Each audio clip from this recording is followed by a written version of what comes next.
Kasarian.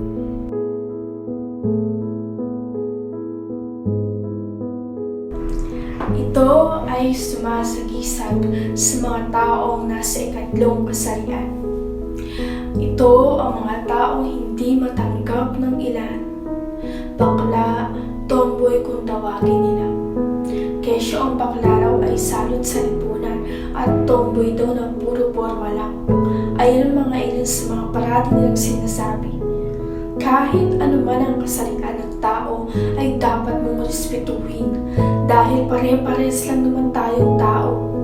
Hindi porkit iba ang kanyang kasarian, iyong pagtatawanan at sasangkan. Ating unawain, pahalagahan, mahalin ang bawat kasarian upang tayo magkaroon ng magandang buhay.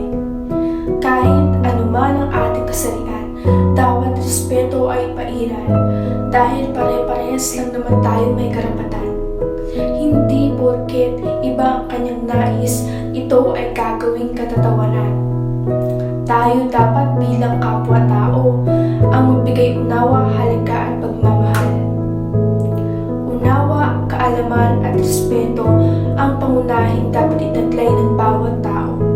Usapin sa kasarian ay di biro sapagkat ito'y komplikado. Walang sinuman ang dapat humusga dahil pantay-pantay tayo. Babae o lalaki, sa panahon ngayon, ang mga nasa ikatlong kasarian pa ang may mas respeto. Pagtanggap ang kanilang kailangan, hindi panghusga mula sa kanilang kapwa. Ang kanilang mga damdamin at puso ay totoo at sariwa. Kahit pa man sa lipunan ay hindi ito natanggap.